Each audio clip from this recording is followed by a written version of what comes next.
Welcome back to The Edge. Google resolves a $100 million ad dispute in a settlement. Amazon's surprise bid for TikTok emerges right before the U.S. ban. We're also focused on local news with Darren Shaw today. You're listening to In Local News from The Edge for the week of April 7th, 2025 here on Edge of the Web Radio. From the Edge of the Web studios, here's what we're looking at this week. Hey, welcome back to The Edge. Oh my gosh, that blared in my headphones as soon as we hit that. Hey, this is Edge of the Web Radio. I'm your host, Aaron Sparks, owner of Site Strategics. Thanks for joining us here. We're covering SEO and digital marketing news of the week, separate from our weekly interview series, to make sure that you're getting specialized, focused industry news even more quickly each and every week. Be sure to check out all our recent shows over at edgeofthewebradio.com. That's edgeofthewebradio.com. Our title sponsor of this episode of News from the Edge is Site Strategics. Proud to have our firm as a title sponsor of this show, one of the top SEO firms here in the Midwest. The team here at Site Strategics are consummate learners. That's why we do this show on a weekly basis. So go check us out over at sitestrategics.com, and we'll talk a little bit more about what we do here a little bit later here. But joining me on this show for a return about local news, in local news, is Darren Shaw. He's the founder of White Spark. Darren, thanks for joining us on the show today. Hey, always a pleasure to be here. So super fun talking about this stuff with you. Yeah, I appreciate that, sir. Now, you were on a recent trip here, and there were some, you had some different localities that you just went to on a vacation. Amsterdam and Antwerp, pretty cool trip across the Europe there, right? Yeah, just got back, still feeling the effects of the jet lag a little bit. But yeah, we went to Amsterdam, Antwerp, and London. So tried to pack in a lot of stuff, tons of walking, lots of eating. It was good. Yeah, very good, very good. I would love to ask about local SEO in Antwerp, but we're actually going to jump into some other areas of local SEO. But what was the flight travel there like as you got over there? How much time did it take to get you there and back? Yeah, so there's a direct flight to Amsterdam. It's 9 hours from Edmonton, where I live in Canada, to Amsterdam. And then we took the train once we got there. So we took the train from Amsterdam to Antwerp, and then Antwerp to London through Brussels, which is really cool because we got to take that like channel train that goes underneath the ocean. So very cool. Oh my gosh. Not for the faint of heart or the claustrophobic, right? Well, it just felt like being on the train, really. It's like going through a tunnel, right? You didn't really realize you were underneath the water. We're at this point, we're like, is this it? Are we under the water right now?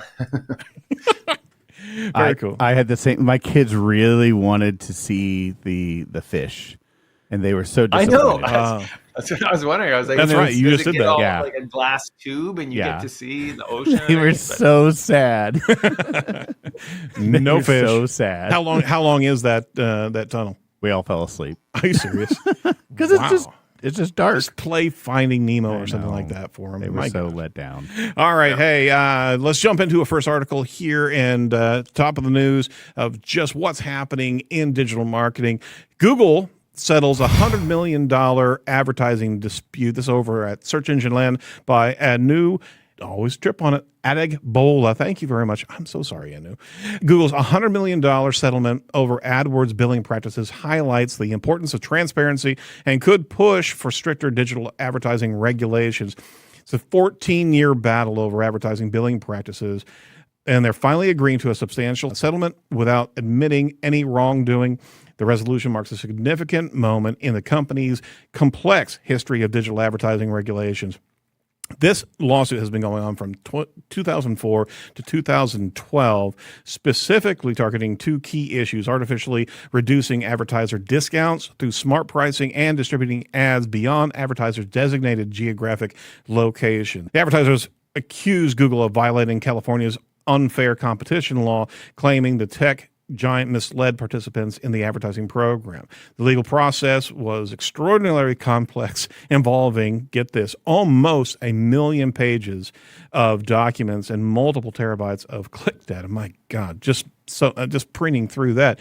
But this is not the current lawsuit that's happening from the Department of Justice, where they're actually going through, they had some closing arguments back in November. I don't know what the status of that is right now. I think it's still ongoing.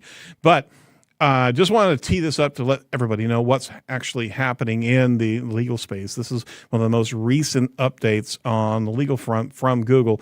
Any thoughts, Darren, on what's happening? Because I know it does trickle into local service ads and local advertising. This was a pittance to what Google actually has in their coffers, but it's pretty demonstrable of a settlement in light of larger DOJ proceedings, right?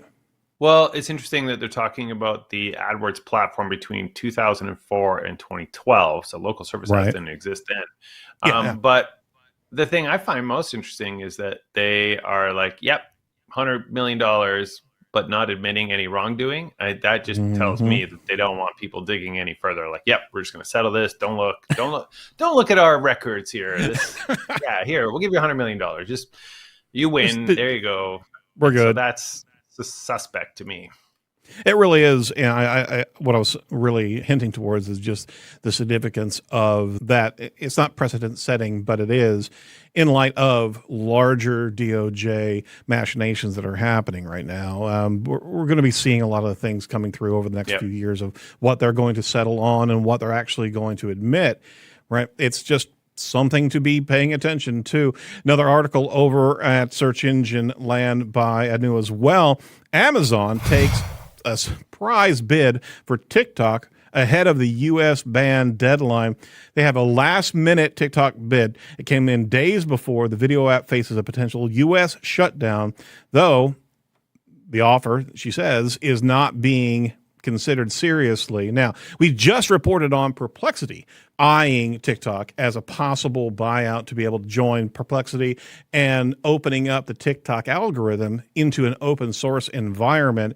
Amazon just sent a letter to Vice President J.D. Vance and the Commerce Secretary Howard Lutnick expressing last-minute interest to acquire TikTok in its entirety, according to the New York Times.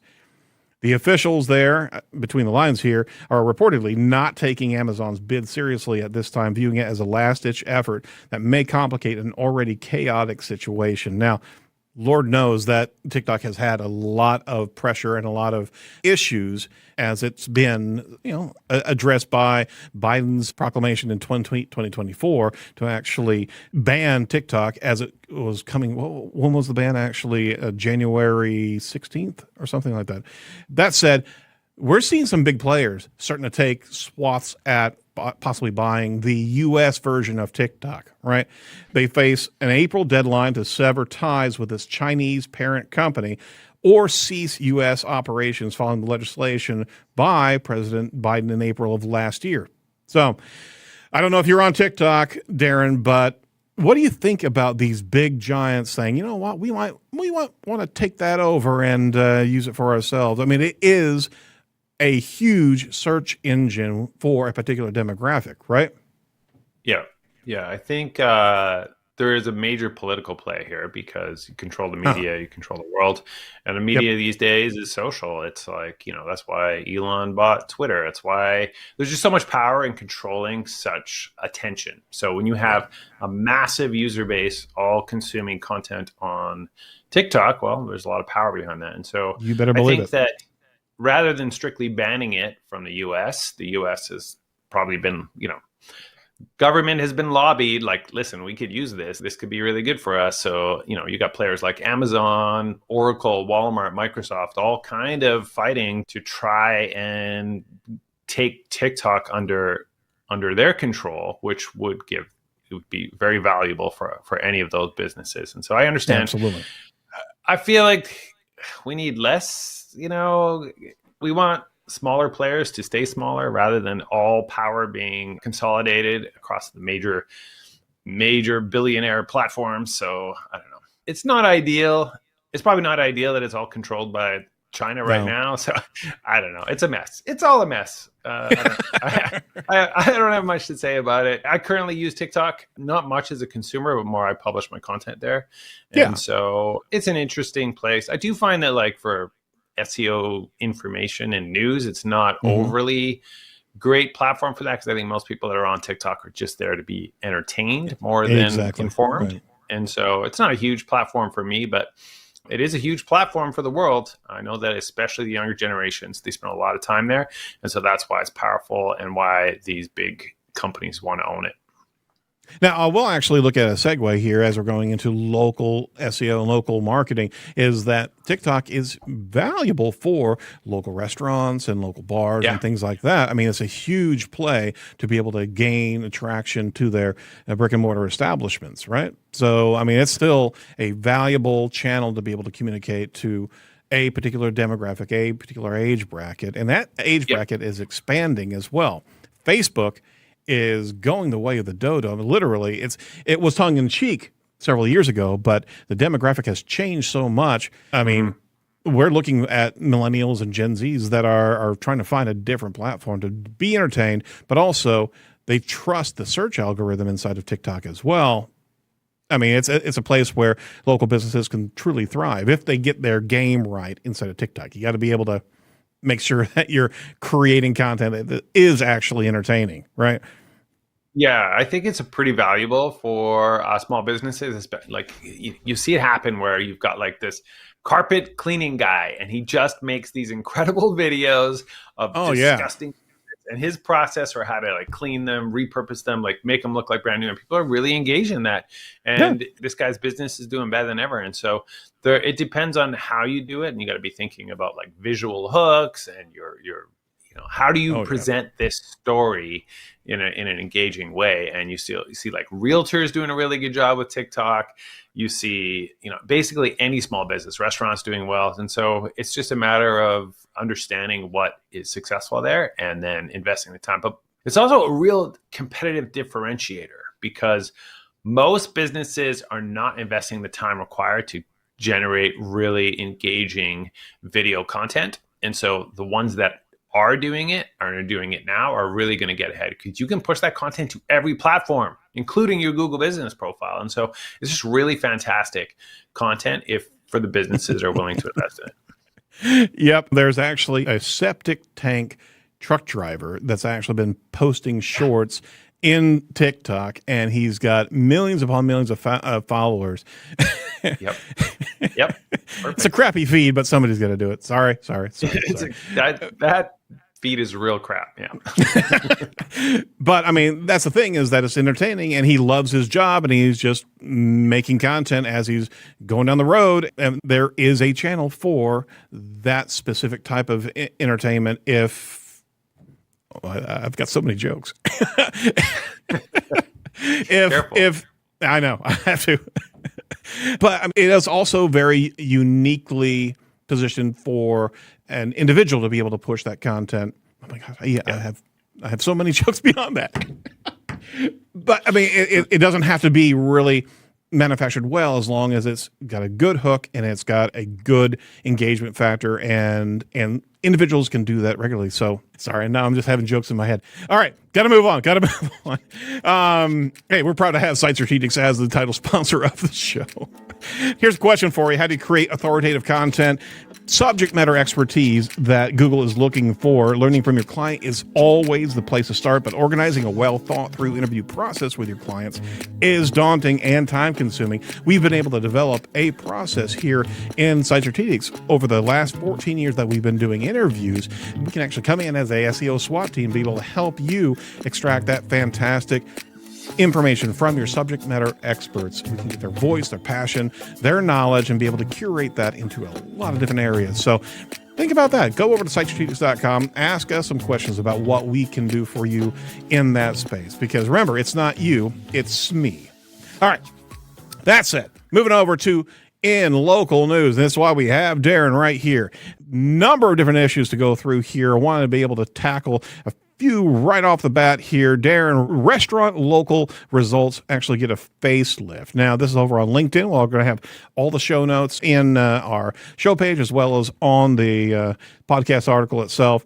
So from Claudia Tomina, Google's new branded search layout is giving Google business profiles for restaurants a lot to work with. They actually have a lot of different factors, and she searched the Capitol Grill and spotted some really interesting new features. There's a preview this place carousel. It's a scrollable 8-page photo feature under the About section. It showcases food, ambiance, highlights, reviews, and more. There's also a What's New from the Capitol Grill updates from Capitol Grill. It surfaces recent social posts like Instagram. Great reminder that GBP and social media are interlinked there, along with short videos. You shared this a few days ago here, Darren. Tell us about what's happening on the restaurant front. So Google is always pushing great features to restaurants first. We see this all the time. Claudia Tomina is I think she's platinum Google Business Profile product expert. She works with a lot of restaurants. And so she breaks the news about restaurant stuff all the time. And it's always a kind of a future look of what's going to happen with Google Business Profiles across the board. And so we often see these features come to restaurants first. And so I always like to follow this stuff. And so this is when you do a branded search. So if you type in a very specific restaurant, you're going to see all this extra stuff. So all these extra features. And so it's just interesting to pay attention to this, to see what's happening with Google Business Profiles and preparing yourself. And, Claudia provides a pretty good list of things that you should be doing. So upload high quality, well-labeled photos, post consistently using the Google Updates feature, encourage reviews, make sure menus, attributes, and social links are optimized, and monitor what content Google is surfacing because it's using AI to narrate your brand for you. The one thing that she doesn't mention in her takeaways, which we just talked about, is the short videos. The short videos are really powerful. They make your profile stand out. And so generating short videos, even if you're not writing a script and recording some story and really investing time, you can just go to Canva, upload a bunch of photos, write a little thing, put a little notes on each one, and Canva will make a nice little video for you. So you can actually generate video content. It doesn't have to be fancy, or you can just turn on your camera and just answer a common question you get in your business. So video content is something that all businesses need to be doing. But I just wanted to highlight this because we're seeing new features coming to Google Business Profiles.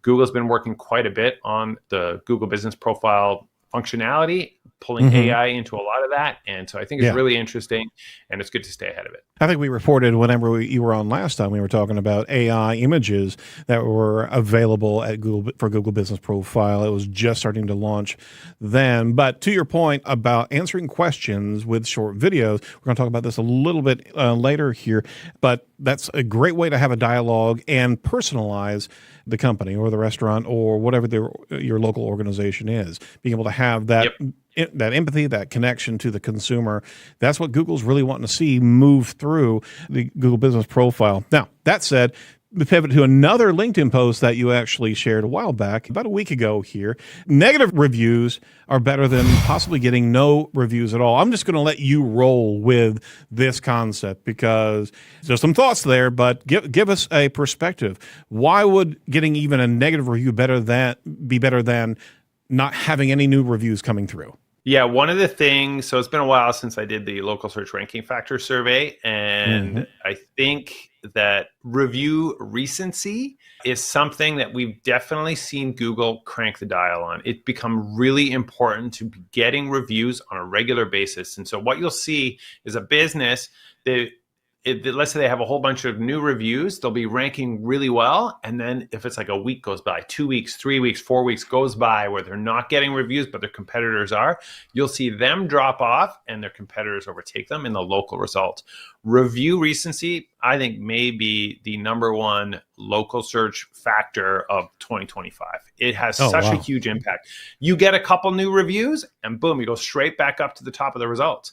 And so even if that review is negative, that's what I'm talking about in this post. It's very interesting. It's like, oh no, I got a negative review. Well, actually, you're ranking better because of it. That's the crazy thing that people aren't really even aware of, that a negative review could help you rank better because Google has cranked the dial on review recency so much. And so that's what's kind of interesting. And so it's like getting any reviews is super valuable and super helpful. And so that's what I'm talking about in this post. I think that more people need to be aware of how important review recency is. And so if you do not have a review strategy rolling in your business, you must focus on that. You're like, hey, how come I'm not ranking in the local pack? It's been 6 weeks since you got a review. That explains it. So it really has a huge impact. It's the current competitive differentiator. Oh, wow. So it's almost like just making sure that Google sees that you've got a pulse out there, one way, shape, or Exactly. form. Now, Yeah. you don't just leave it at the negative review. You're posting there was also fix what you can fix if somebody comes through with a negative review. Of course. Got to be able to interact and be able to help solve the problem, right? Yeah, responding to reviews is very critical. You need to be responding to reviews. The best, so many times I've seen good businesses that have a good reputation that actually care about their customers turn a negative review into a positive. So you get the negative review that comes in, Yep. you contact the customer, you try to make it right. You don't get defensive in your response. You just say, hey, we want to try and make this right. Let's have a conversation. So you try to get in touch with the customer, try to make it right. And oftentimes, if you go above and beyond in your care of the negative experience that they had, you can turn their 1-star review into a 5-star review. That's great. So you can do that. And then you also have created a brand advocate for life. You generally, a negative review is not a negative, in my opinion. When my clients get one, it's kind of an opportunity. You can, There you go. one, it does actually help your ranking. Two, Right. the way that you respond to it professionally looks good to anyone else that's looking at your profile. And three, it is an opportunity to make it right with that customer, really go above and beyond to turn them into a customer for life. Fantastic. Highly recommend soliciting reviews on a regular basis. Do the good work. Be able to have actionable items. I think WAIKAY has a great review tool that you can actually submit and be able to generate that document and be able to put that right there on your countertop as well. Right? You've had that for a very long time, if I'm not mistaken. Yeah, we have a software called Reputation Builder, and that's what it does. It monitors your reviews, it solicits reviews, it automates your whole review request process. It's pretty good. Thanks for the opportunity to plug it. It's a good No piece of worries. software. You want to check it out. Yeah, No, Reputation I Builder. also no, absolutely. But I also remember that you had that the ability to print a review us document that we can actually submit our GBP and be able to actually generate a QR code. Is that still available? That's the free tool. Yeah, we have this awesome little free tool. It's called the Whitespark Review Link Generator. It gives you a nice short link. It's like reviewthis.biz / whatever your business name is. So you get this nice short link. Plus, you get a QR code, which you can then put on cards. One of my favorite review strategies is you print the QR code onto a business card. And then, at any interaction, you'd be like, hey, would you leave us a review? The guy says, yeah, of course I would. Well, here's a card and make it so easy for you. You just got to point your camera at this QR code and you can leave us a review. And so that strategy works really well. Absolutely. Another article, shifting over to search engine land, from Barry Schwartz. He's prolific in all different spaces, especially local. Google was working on restoring local service ads advertiser console. Advertisers have been complaining all day, and this is April 2nd, just yesterday, about being unable to manage their LSAs, the local service ads. Google has confirmed issues with LSA, advertiser console, and they were investigating and working to resolve this. Jenny Mervin, ads liaison over at Google, actually responded to that. Lots of people complaining that they were getting 500 error codes whenever they were jumping in there. Now, all things being equal, is Google Ads platform, right? Pretty stable and has been obviously evolving, and they're changing things all the time. But local service ads, the actual advertising management platform, is a bit glitchy, has been a bit glitchy, and it's also kind of slow to respond. And then we have this type of bug right here. Now, it's been resolved as I was looking at our LSA ad platform today, and it looks like it's functioning fine, but there were a lot of complaints going on there. Point being is that this is money flowing through to Google, and they've got to make sure that they've got that platform stable. What were your takes, thoughts, observations as this was going on yesterday? Yeah, it's the name of the game with local service ads. There's always some weird glitch going on. So I know. No surprise. They did respond quickly. They fixed it up pretty quick, but it is annoying. Working with local service ads is a necessary evil for most local businesses, especially in some competitive markets. So if you work in personal injury law and you are not working on local service ads, then you are missing out on 70% of your leads. It's just Google has placed the local service ads in such a prominent spot, and they almost don't even look like ads. They just look like local packs. And so customers are absolutely driven to them, and it's a very important lead source. So, Google is siphoning organic clicks into their ads, which is of course their goal, to make more money. But local service ads are very important. But the platform is pretty glitchy. It's not as it doesn't have as many resources allocated to it as the main Google Ads platform, which is of course Google's main bread and butter. So, but it's just a thing. You just got to work with local service ads and do your best with it. And it's always just weird. Like they tweak the algorithm all the time. You're like, we were driving so many leads, and then now we're not. And we were getting really good targeted leads before, but now we're getting really weird leads that make no sense. We don't even offer that anymore. But you still got to pay Google for every lead. And so I don't know. It's an annoying platform, but unnecessary evil. Yep. I'm gonna sync over and actually skip over to another article about Google local service ads, because it actually does dovetail right into this. That's the local service ad. They're testing removing the green screen check mark. So let's bundle this together here real quick. Is that for sure? Because the green screen Google screen check mark literally is one of the key factors of value whenever you're seeing that come up on the SERP. That's one of the key factors of why you get in there, is to have that verification and that approval from Google. And Barry was reporting on Search Engine Roundtable. They seem to be testing and removing the green check mark from the local service ads. He was able to replicate it on a query on personal injury lawyer in New York City, and he had two different screenshots there, one before, one after, and those were gone. Now, there's a lot of people that were pissed about that, because that's the golden chalice, so to speak, from a differentiation of all the other ads in the SERP, and seeing that gone.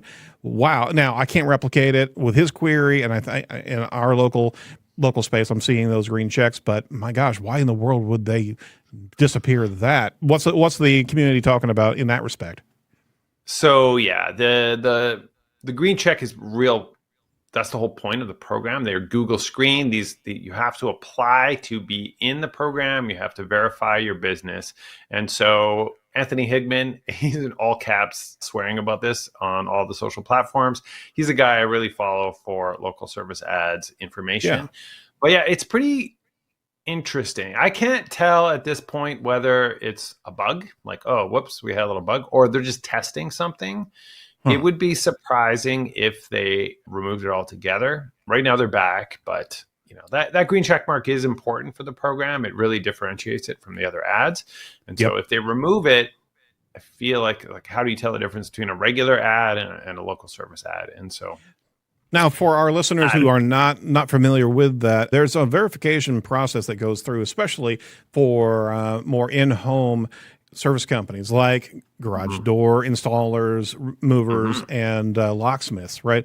And what does that green check mark actually represent? I believe, now I could be wrong, and it's been a hot minute, but there's also a Google, we called it Google Guarantee prior to that, same thing, and there was like a $1,500, well, you help me navigate this. There was some sort of additional verification or value set to if there was an inaccuracy there or the company failed to deliver. Was there some sort of kind of insurance policy or something like that Google was actually moving? There was an insurance policy. I don't know if they still do that. But yeah, it was like if you hire a service worker using the local service ads, then you are protected under Google's guaranteed program. And so I think that they maybe stopped doing that. Now it's just they must have. Right. Yeah. Now it's good. They were like, oh, we're getting too many claims. We're not. And so I think now it's just Google screened. And what that means is you have to apply. You have to upload your business license. You have to prove that you are actually a real business. And that's because on the local, like on the Google Maps side, anyone can go and create a Google business profile, and it's not that hard to fake it, make all these fake profiles. But on the Google screens, Google is forcing them to jump through more hoops to really prove that you're a real business, you really exist. And so that's what the Google screen means. Gotcha. Sorry to throw back there, but I mean, it did have a value to it. And on top of it, it's almost like an anointing from Google's like, yeah, these guys are the real deal, because local can be so abused and spam. Jacob, you have a question? Not to nitpick here, but I want to go back to this screenshot real quick. Not only did that check mark disappear, but did you see that the two lawyers, their ads seem to be exactly the same. The second lawyer he's got the same rating, the same number of people have rated him, but the first lawyer, his rating dropped. in the first ad where he has the check mark, only 164 ratings. The second one, 5,000 ratings. I thought that was interesting. I don't know if that has That's anything a different to do with... location. Yeah, that would explain. So Morgan Well, & they both Morgan said... is the biggest player in personal injury across the United States, and like they have locations everywhere. And so within New York, they have multiple locations. And so what's happening in the difference there is that it's a different location. Yeah.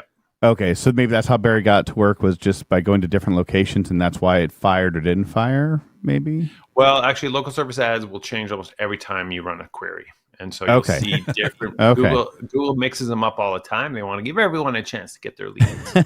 That's another insight. That threw me off. As we're managing local service ads, we've also been experiencing the throttling that happens over a particular point of performance on LSA, and then all of a sudden you have a kind of a downturn from LSA to give other advertisers a chance at the apple, right? Exactly. Yep. That's what they do. So they mix them up. It's almost like if you get the click, you get the lead, then they're going to throw some new people up there for a little bit. Right. I don't know exactly how the algorithm works. They don't reveal it, but you definitely see lead volume shift hugely month over month, week over week, even with throughout the day. You really see a lot of turbulence within the local service ads. There's no number one ranking. It just changes all the time.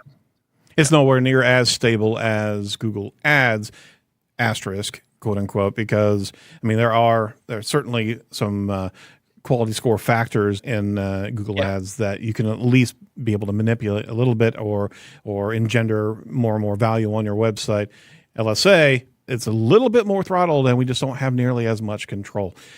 But you do need to be there, especially if you're in professional services or especially in-home services. That is the game to play right now. All right, so on the local front, to continue here, something disappeared from the space that we're all scratching our head about and asking questions. Exactly. So questions and answers have actually disappeared from the Google business profile. Barry Sports had a nice article about that yesterday, April 2nd. Google local questions and answers feature gone. Seems that the local feature has showed questions and answers on local panels is no longer working for most businesses. He knows that Google disabled them in India, but they worked fine everywhere else. Greg Gifford spotted this. I saw his meme on X, which was hilarious. He spotted the first and posted this on X, and Barry can confirm that virtually all, he cannot trigger the QA box in the local panel now. I'm just going to give you the platform here. Darren, this is huge, is it not? It's pretty big. This has always been a bit of a janky feature that Google didn't really invest in. It seemed like a good idea at the time, but what's happening now, Mike Blumenthal predicted this back in January 10th. I think he published an article about Google's new Ask Maps feature. So rather than having a consumer-fed Q&A, which is just riddled with like stupid questions and garbage and all that kind of stuff, Google is shifting to using AI for Q&A. And so there'll be a new functionality. You can be like, ask AI about this business, and you could just say like, what are the hours, where do I park? And so Google will just gather information from the internet and answer your questions with AI. And so it seems like the Q&A feature will be replaced by this. You can still see Q&A in the Google Maps. So you go to Google Maps, look for business, you can still see it there. Okay. In the Google management interface called the NMX, the new merchant experience, when you are editing your profile, there is still a Q&A button in there, but I think the writing is on the wall for the Q&A section. Google is probably going to be getting rid of it. It's a bit of a sad one for anyone that manages Google business profiles, because there is some functionality in there that's valuable for businesses if you know how to use it. And so we'll be losing that, but it's not the hugest loss. It was kind of gamed too, right? Is that it was janky and it could have been flooded with spam as well. So it wasn't really governed to the best degree there. So we saw some weird questions that would make its way into GBP. And again, you can still create your own, but it was a little bit more of a marginal aspect, but it still was a piece of real estate. There's another thing that if I ran Google, I would get rid of it, and it's because people use the Q&A section to manipulate local guide scores. So they'll ask a stupid question, they'll answer a stupid question on profiles. There's like hundreds of profiles just to beef up their local guide scores, so that then they'll have a more trusted account for running edits. And so you see it used a lot in the sort of local spamming community. So another reason. All right. Take a break here. Let you guys know about our continued sponsor on the show, InLinks. It has been an ongoing long-term sponsor for Edge of the Web. Hey, they've got a new offering. You got to check this thing out. WAIKAY dot what AI knows about you. Check this out. This is pretty cool. Are you keeping up with what AI knows about you or your company?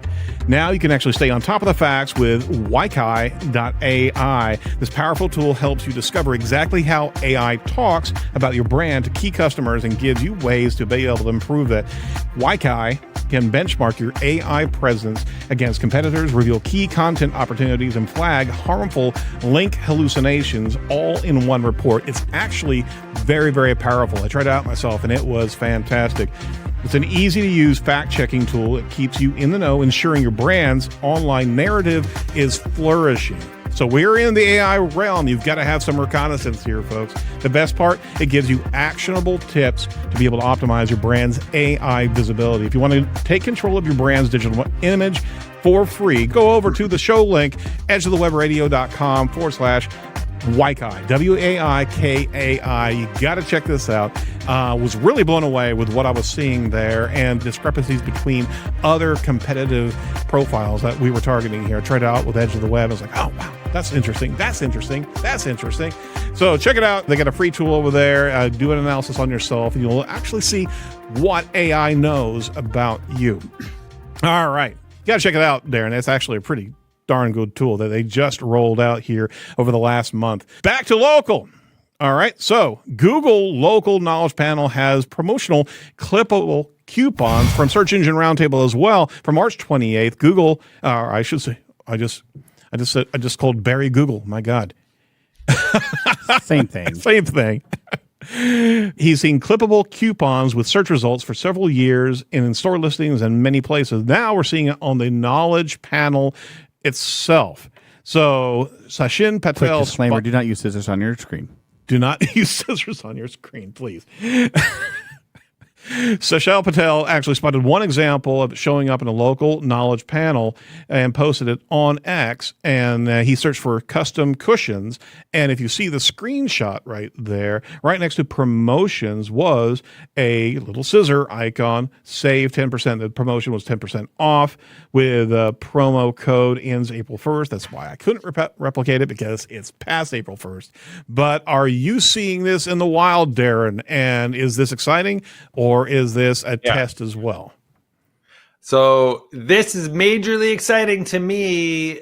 Fantastic. I think it's a test. So there used to be there used to be this thing. So if you go into your Google Business profile, you can go create a. It used to be called Google Posts. Now they're called Updates. And one of the options is an offer post, and we use them in our agency all the time for our clients because they would drive things like this, these little nice little tags and clips and stuff. Yeah. And so they would get really good prominence, especially on local. They would highlight on your profile right at the top. And so this looks similar to that, and I'm excited to see it. But this is a rare sighting. It's like a unicorn. You never see these anymore.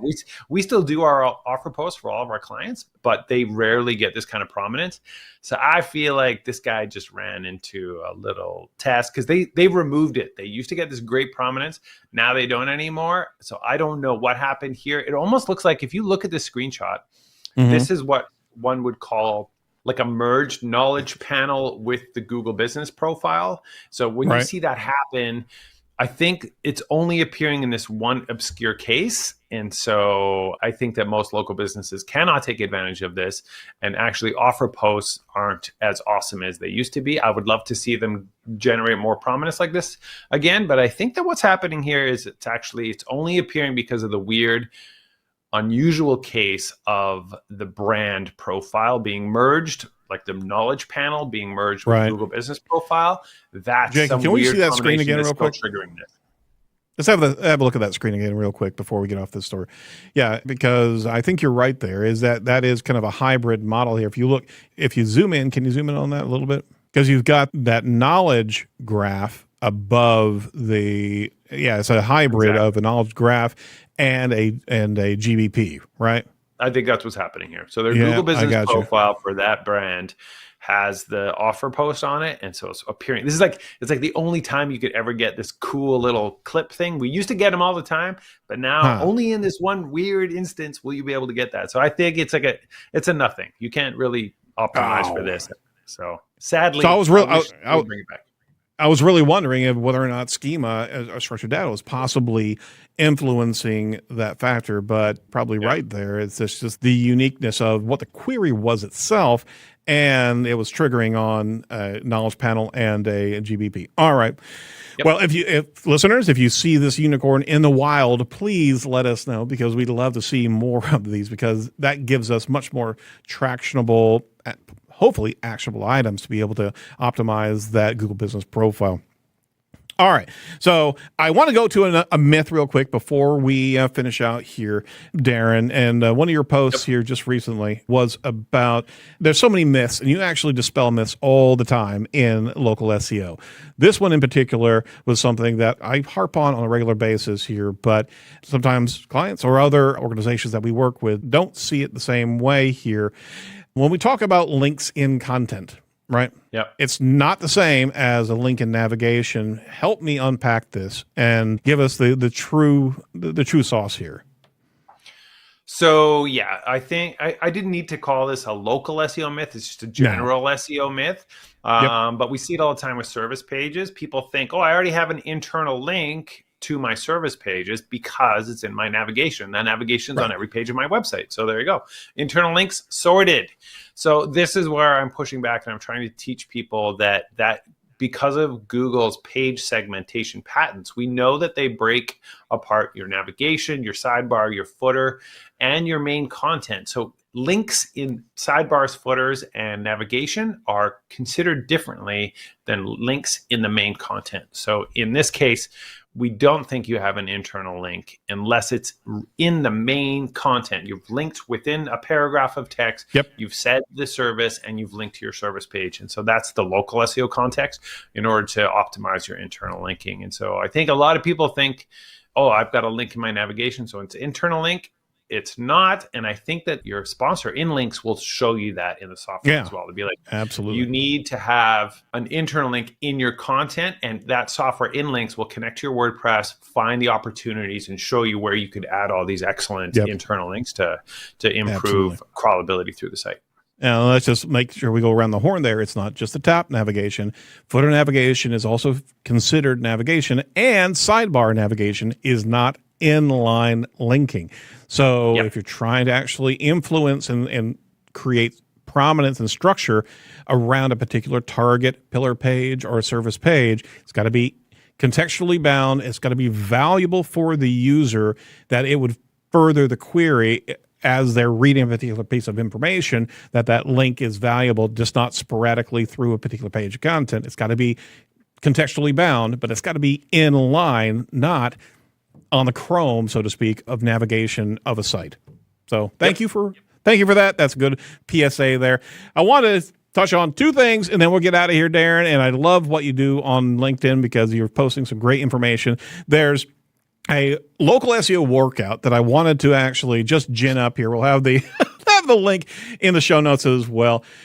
It's about the fact that you have to pay attention to how you're sending signals through your Google business profile. Google's paying attention to signals, and do you have a pulse, right? Exactly. First and foremost. And are you actually working out the regiment that you should be doing at a local level? So you actually had a cool little infographic, Google Business Profile Neglect Workout. I'll put a few of them in this, but we also want to make sure that you look at the post itself. No new photos in 2 weeks. Well, do 5 push-ups. No new videos in the last month. A 30-second plank. Seriously? Man, you're starting to torture us here. You can do that. Come on, you're right now on camera. I just did it. I'm sorry. But there's a number of things. No new Google posts in 2 weeks, 10 squats, no new QA in the last month. Well, we talked about that actually. So we may not have to be doing the jumping jacks anymore. Yeah, exactly. But haven't asked a review in 2 weeks, 5 lunges per leg, services not updated in 3 months. Can you park on that and tell me a little bit about that right there? Because I was under the understanding that if we post our services, we don't have to go back to that. So I like to review services on the regular. One, because Google is constantly adding services to your profile and you may not even know about it. That's why we have our $1 per month local platform software that'll monitor your profile and let you know of any changes. But yeah, services are changing all the time. And your businesses are changing all the time. You'd be like, oh, you know what? We have this service, but there's also this like sub-service that could be added as a service to your Google business profile. So one of the things that we do for all of our clients is we're constantly just chatting with them. What are you up to? Let's review your service list, any other sub-services we can add. And so it is a quarterly task for us that we're just always looking to update the services. And sometimes we're just tweaking the service descriptions.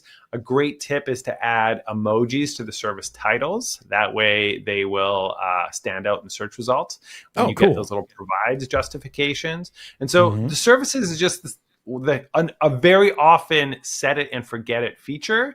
And this is your workout. Oh, you forgot about your services? Do 15 crunches. So it's like you need to be updating all of these sections on the regular. Don't set and forget your Google business profile. And I just thought this was a fun way to present the things that you should be doing on the regular. Absolutely. Last point there. Yeah, absolutely. Last point there was new categories, attributes unchecked for 3 months.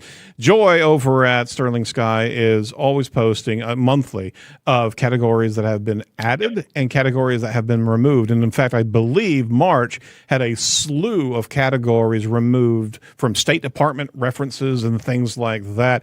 But you got to be paying attention to categories that are shifting, being added and being removed, because you may have actually had your own category removed if you're not paying attention to it, right?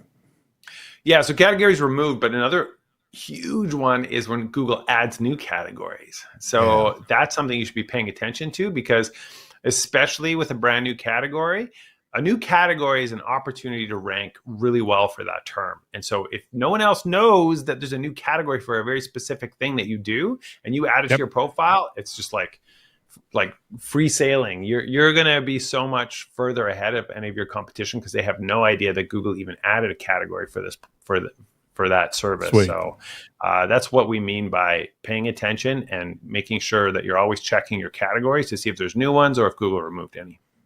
All right, there's your workout, folks. You got to pay attention to all of those things. Make sure that you're doing your job, doing your calisthenics, and if you don't, there's Darren's list to be able to give you a punishment workout that you have to take care of. All right, last thing I want to show everybody, and it was really cool whenever we released that. Give me a little bit of context here. You've got Freshness distancecalculator.com. It's not a local tool, but I thought it was a really cool tool just to finish out the show with. What was the conception of this? What are we really paying attention to whenever we're about to do this calculator? Ross Hudgens talked about this concept many years ago. The idea of the search results will tell you, unless you do a query, in the search result, it'll tell you like 5 days ago, 6 months ago, whatever. You can see how long ago the articles for that search result were published. And so what you can do is you can look at all that and calculate how often you need to update your own content to be able to rank in those search results. And so it's really cool to see that. And so I originally built a little spreadsheet for it about 2 years ago that would, get the search results calculated for you and show you, okay, you should be updating your content every 5 days, every 6 months, whatever it is to rank in your search result. And that spreadsheet stopped working. So I was I know, I'll build a new tool using these new AI software builders. So I use this thing called Cursor. And it uses a Claude chat, and I developed this whole software using that. I thought it was going to be easy. I was like, it would only take like 5 hours, whatever. 4 weeks later, I finally finished the thing. But it was a labor of love. It was really fun to build it, but it's a super cool tool. And you just basically put in your keyword and hit go, and it will calculate how often you should be updating your content to rank in those search results. So fantastic. I'm going to throw it on the screen here real quick. Jake, if you could throw this one on.